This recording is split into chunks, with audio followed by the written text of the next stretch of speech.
Hi, everybody, and thank you for listening, watching, or both. It'd be great if you listen and watch at the same time. But if you can only do one at a time, thank you for being here. Anyway, all right. This has been a very, very, very, very busy and wonderful week, as you might imagine. Every week is a good one when it's filled with tennis and tennis players and tennis rackets and stringing racket technologies, etc. It's a very, very, very good week. We have learned a lot, I think. We have participated in a lot. We have taught a little, I think, and is beginning, quite frankly, to pay off. And by that I mean we are beginning to have more consumer participation in our discussions. But if they come into the world headquarters, they don't have a choice.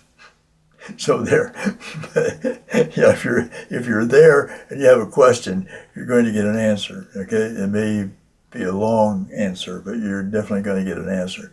So if you're watching this or listening to this, if you don't like the answer, you can turn it off. But if you're at the world headquarters, which is right behind me, you don't have much choice.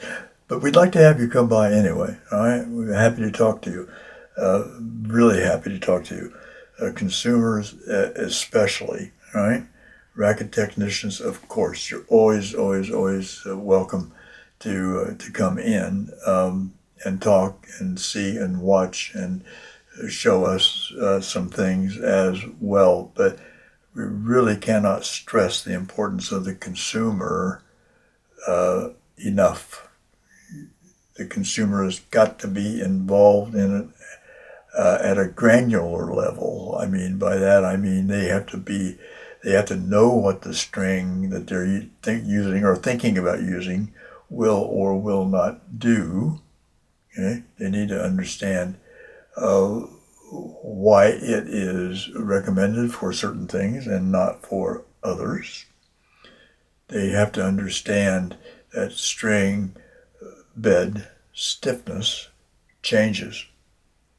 The first time you hit the ball or the last time you hit the ball, however long that is, there has been a change. And the change is a lower string bed stiffness, which means an increased dwell time, which means the ball is in contact with the string longer, so it may not be going where you think it's going to go. So everything we do, we preface by the word and the philosophy of performance. What performance means to you is different than what it may mean to someone else. Performance to you may mean absolute precision. Performance to someone else might be absolute durability, right? It doesn't matter how they play necessarily, but they want a setup that's going to last.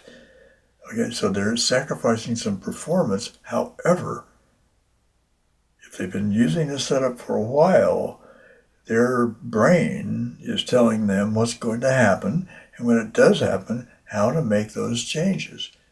Physics are not going to change. I mean, the dwell times are going to be increased, but your brain is going to tell you, I got to do this. I got to release the ball a little quicker than I did before to send it down the line. Otherwise, it's going to go cross court and out. For example, your brain is saying that to you. Okay? And so pay attention to your brain when it comes to those kind of things. All right? Especially you guys that don't seem to use your brain for much except tennis. But understand that I'm just kidding, you guys. Yeah, you guys are smart, very smart. Tennis players in general are very, very smart, and that's what makes it interesting to talk with tennis players and consumers especially. You are smarter than you think when it comes to tennis. Tennis is sort of a reactionary sport. You have to react to where the ball is. You have to react to where your racket contacts the ball. So you're reacting to where the ball is going to be. Now, if you knew where that ball was going to be each time, it'd be pretty simple, wouldn't it? But you don't. You don't know where that ball is going each and every time. After a while, you may have a better feeling for where it's going to go. Okay? And that's why I believe the game is changing away from big, high launch angles, okay, with a lot of rotation. Because if your opponent catches on to that shot with that kind of rotation, they're going to have to come in and take the ball sooner, okay? Not let it bounce over their head because they know what's going to happen, okay? So you step in, take it sooner, and bam, okay, you've maybe lost the point if they understand what you're doing, okay? So I believe that that is changing in terms of how the racket stroke is performed. Topspin is really a function of the trajectory of the racket. You can see if you're the opponent playing someone that is using an immense amount of topspin, you can see the trajectory of the racket. And if the ball is going up and rotating, it's not going this way as quickly. Okay, so you begin to understand those things, and you can take advantage of them, or you can say, gee, I can't play that kind of a game, right? Well, you can. You can play any type of game you set your mind to, and you can do it with a lot of different setups. And that's the point. You do not have to have a setup that somebody says this is the absolute best setup for spin. The best setup for spin is the one that uses the best setup for spin. We test every string, whether we use it or not, for a number of physical characteristics.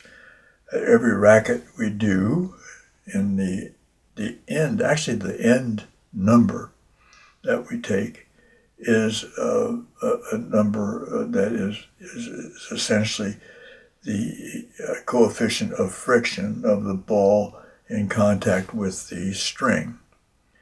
And we do it main strings up and down, then we do it cross strings that way.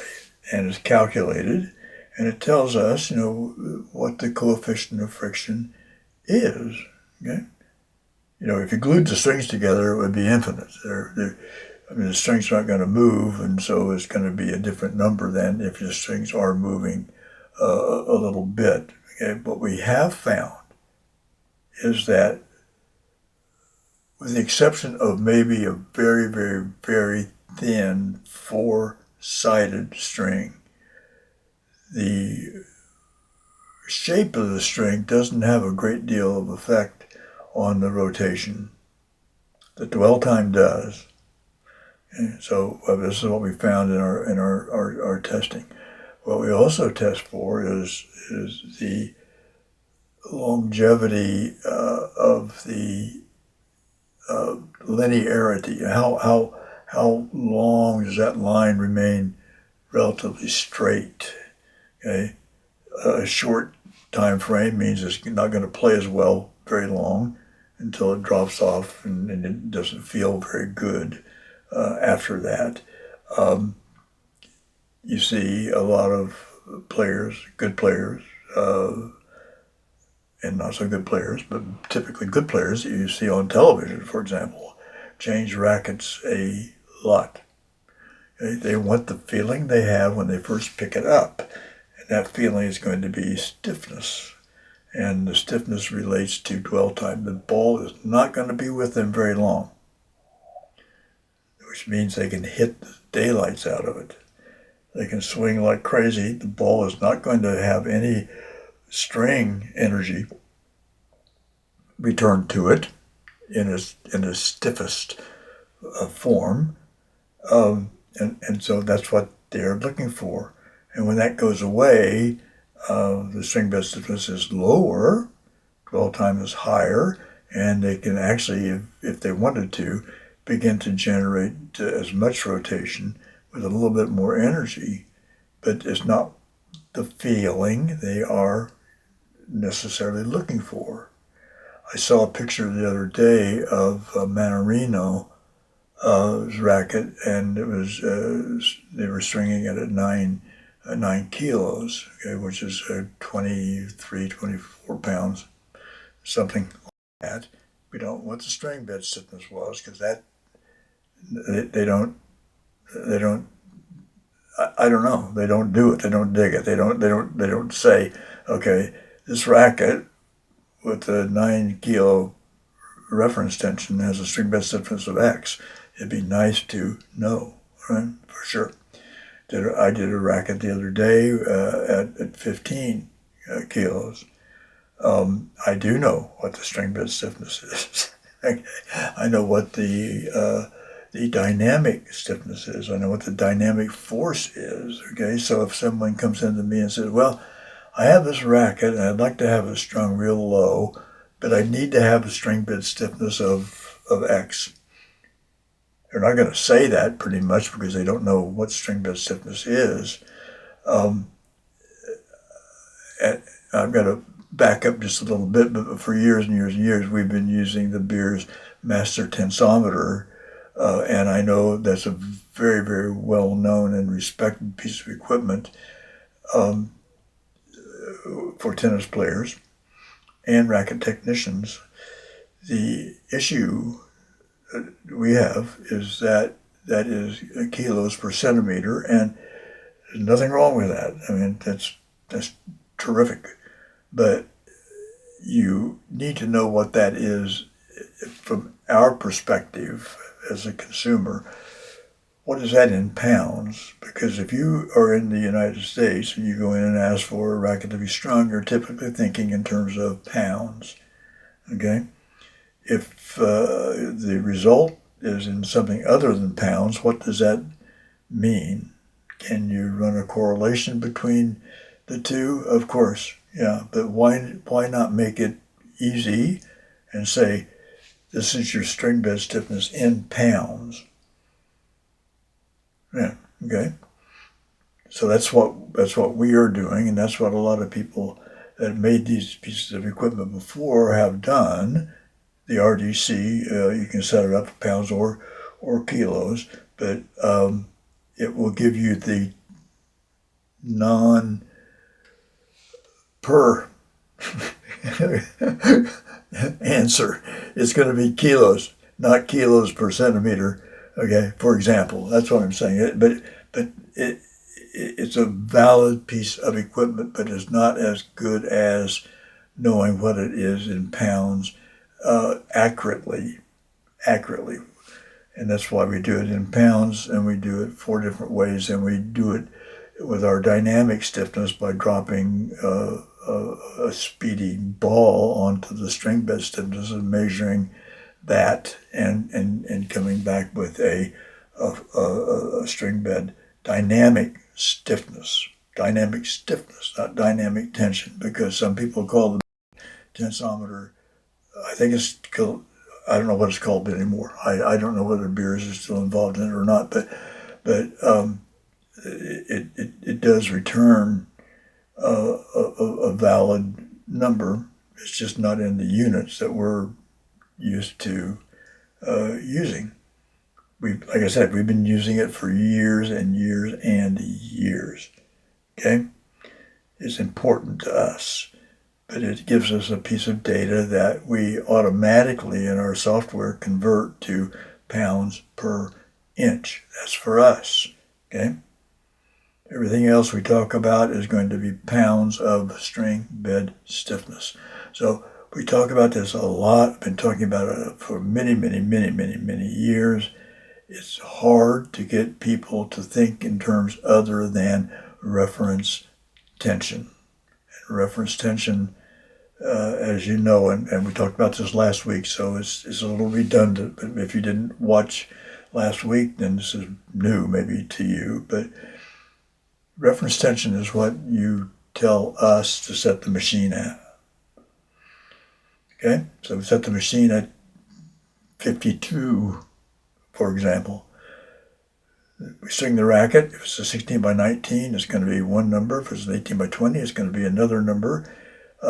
If it's not supported correctly, it's going to be another number. If the technology used in terms of clamping, etc., it's going to be a different number. The technique that the stringer uses is going to produce a different number. Okay, but that has nothing in common with necessarily the string bed stiffness. In other words, what you are feeling when you hit the ball. It may feel great to you, so you say that each time. I want 52, okay? And hopefully that's what you will get each time if you go to the same stringer, the same equipment, for example. You don't even care what the string bed stiffness is, but we do. And you probably should too, okay? Not because we think it's a great idea, but just because it's a good idea for you to know exactly what you're up against in terms of stiffness. We have we have another number that we calculate called the effective stiffness, and that is very important for keeping people playing comfortably.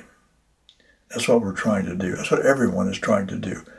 But we happen to be a little bit ahead of the curve, have been for years. I hope that we will at some point not be ahead of the curve. Okay, we want everybody to be at the same place in terms of understanding what we are doing and why we do it. So I got off track a little bit there for some reason, but I think the bottom line is you understand what is important for us, and to make it important to you, you need to participate in this understanding. So when you're in the area, stop by the world headquarters and we'll chat. If you want to contact us, text us, 407-491-4755. Go on the website, racketquest.tennis. You can look up a number of things there. Look up every post we've ever made. It goes back a lot of years. You can look at our new string frequency calculator. You can look at our string bed stiffness calculator. It's only worth looking at if you have our string sense testing device, which is going to be coming around very shortly. But if you go in there and just mess around with it, it would be sort of interesting. If you go into the string bed stiffness calculator, we made it as simple as we possibly could. We took away a lot of things, so it asks you to put in a number. And that number, I can tell you whether you have a string sense unit or not, that number is the number of turns it takes to come to a stop. And it's pushing the string bed stiffness up as that spring is collapsing. And when the two sort of collide, it stops. And if you know what that number of turns is, put it in there. It's going to be between 14 and 20, put it that way. So 14.9 turns. Look at that. I've got a string bed stiffness of, off the top of my head, probably 57 or 58 pounds. It also shows you in kilos, but it gives you pounds and kilos, not pounds per inch or not kilos per centimeter. So but go ahead and take a look at it. It's sort of fun to mess around with anyway. So when you get ready to get a string sense, or you want to talk to your stringer about it, you will know, okay, I would like to have a string bed stiffness of 53, and there's, okay, I know what to do to get to 53. Okay, so you gotta know what your string bed stiffness is. Phew. Boy, oh boy. Okay, anyway, enough. It is the weekend. I have just finished my last drops from my eye surgeries. My eyes are, my eyes are quite good right now. Okay, very, very, very good. Dr. Denbesti did it here in Orlando. Fantastic. So I have been sort of in and out a little bit, trying to make sure I meet all of my appointments and still able to see. I can see beautifully now.